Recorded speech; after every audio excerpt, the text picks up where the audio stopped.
Imagine yourself being, I don't know, maybe like 17, 18-year old. It's a late December afternoon.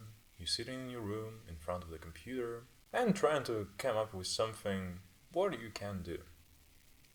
There is a plethora of opportunities for you because, of course, the internet gave us many things that we can use in order to entertain ourselves. So, what would you do? Play games with your friends or alone? Maybe chat with somebody? Video call? Maybe read, write? You know, computer allows to do us all of that. But what if I tell you that one guy in one of the biggest cities of East Germany, Leipzig, decided to start selling drugs? So recently I watched this series called How to Sell Drugs Online Fast, and don't get me wrong, I didn't just Google it and try to learn how to actually do it, because of course I already know a lot, but because it was one of the things that Netflix sort of suggested to watch next. And as a person who has a Netflix subscription, I'm trying to get the most out of it. And, this kind of a name caught my attention, so I thought that maybe it could be something like a documentary. However, it turned out to be quite interesting coming of age comedy series. I mean, dark comedy, drama, I don't know, whatever, it's coming of age, so there is a lot of drama involved, of course, as well. About the guy who is in high school and he's breaking up with his girlfriend, and the way he decided to bring her back was to start selling drugs because the cool kid his girlfriend fell in love with was a sort of a drug dealer. Yay! What a story. But, as it turned out to be, despite all the events being in the TV series depicted in quite a comedic way, it was actually based on a true story. And this is a story that tells us in a documentary called Shiny Flakes, which tells about one of the first or few teenage drug lords that appeared thanks to the internet. So Maximilian Schmidt, who at the time he started his one little business, was about 18 years old. It all happened in December 2014.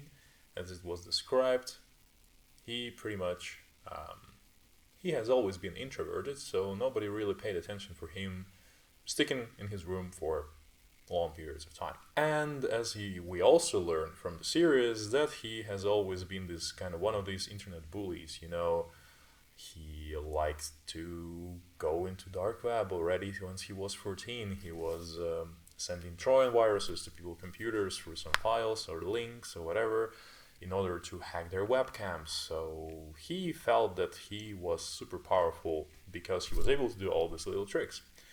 And then he didn't stop there, and he tried to learn more and more of the abilities of like hacking. And sometimes people continue on hacking, and maybe some of them even start to be ethical hackers, the ones who actually hack the things to find some ways on how to make them better, while some just continue on using their crafts in order to make relatively easy money fast, right?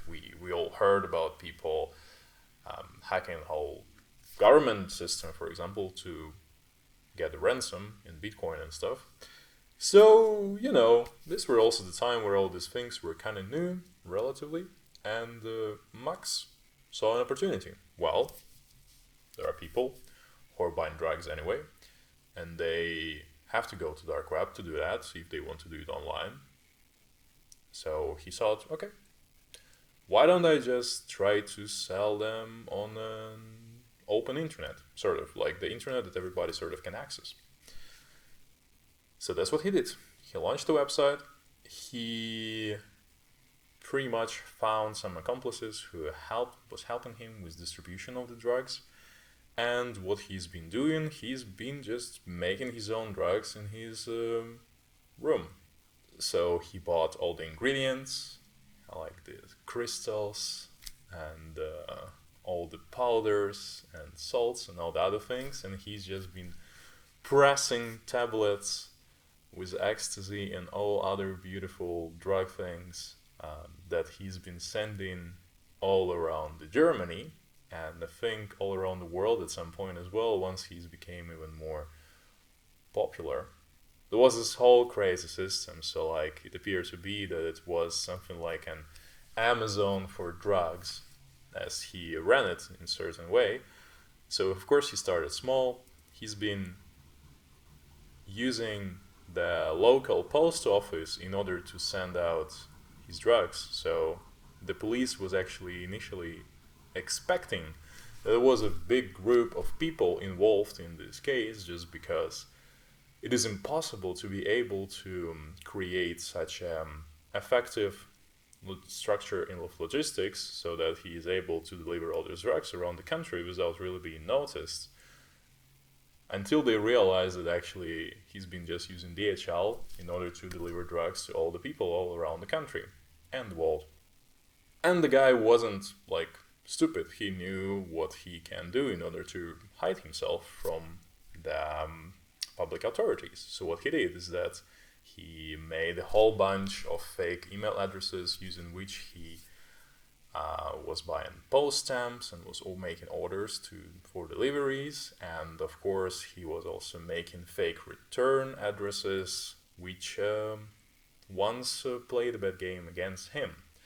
So once the package wasn't really properly delivered, or the address wasn't filled in wrong, so something went in that part. And then I think on the site which received the package back, sort of the actual return address, they opened it and found out that there was some drugs in them, in the package, that was sort of sent from them, or from their address. So this is how the police first caught the trace of Max and his little thing. And after this, I feel like the whole story sort of doesn't really go too much into many details. I feel like they are maybe not that necessary. What was crazy is that his family didn't really notice anything, and they also didn't participate in the documentary. I feel like maybe they may be feeling a bit ashamed, or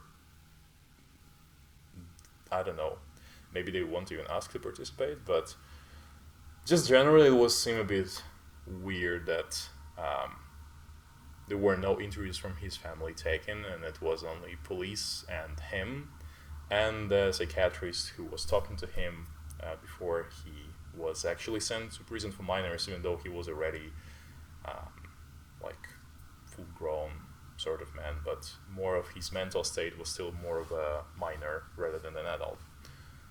So the way he got caught is that the police start to check the surveillance camera after they realized that the post, what the regular post was used, and Max, unfortunately, was delivering his packages himself on that specific day because his another accomplice got caught.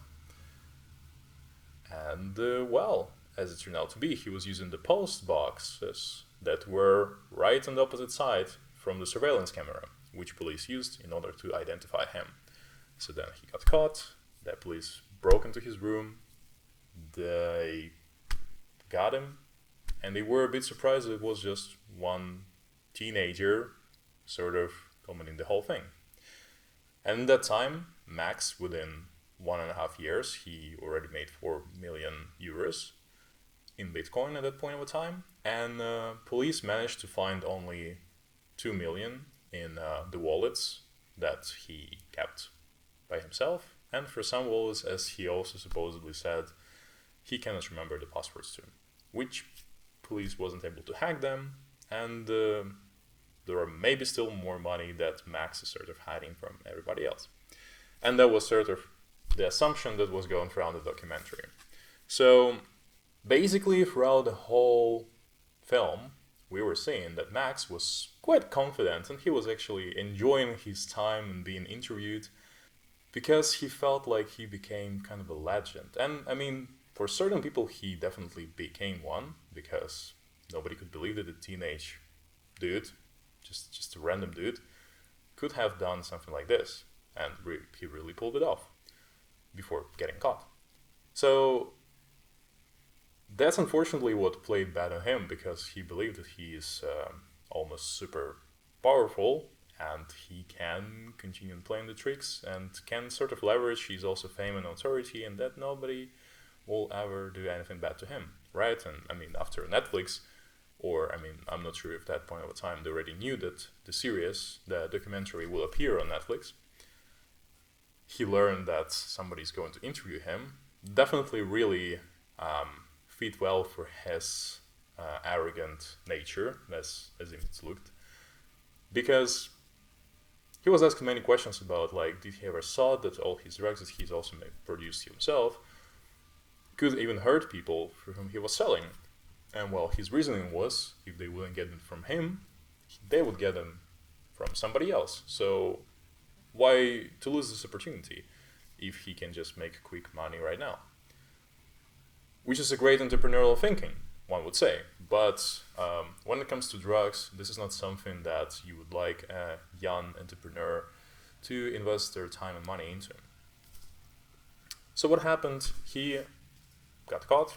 He should have gone to prison for 7 years, in prison for minors. He got out from prison after 4.5 years of serving there. And there was another moment of taking an interview with him, right? So after he was already 1 year on the freedom, he got interviewed again. And they tried to learn, okay, what he's doing now. Is he doing anything illegal again? And clearly on the camera he didn't say anything, and but his answers were extremely suspicious, and even though he must have known that he was filmed, right? He still didn't sound too convincing for somebody who would be watching that, and he had this ugly smiling grimace that really was telling that he's definitely hiding something from everybody else, but he was so confident that nobody will be done to him that he was just saying, yeah, I'm just working in the office from this car company, you know, whatever. Then there was a small episode after this, like he's got from freedom, right? He was having his own boat, and he was like traveling like in the lakes and stuff, and was looking all cool, wearing all these branded clothes.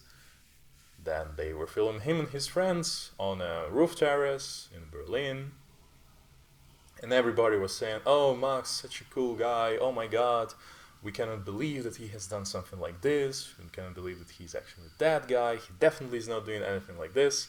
And then the moment after, we see that there was a group of people caught a couple of months after that interview with him and his friends in Leipzig, pretty much in August 2020.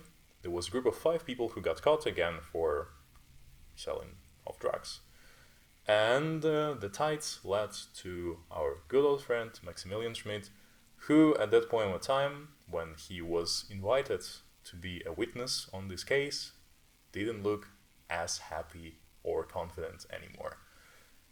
There is definitely the whole arc of how this character developed and how he went from being super confident in himself and felt overpowered to this sort of miserable look in the end he gave to the camera before going into the interrogation room in order to give his testimonies.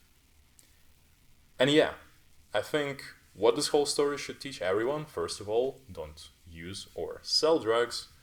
And if you are at some point of time would believe that you are almighty, the life will definitely kick you back, and will kick you back pretty hard.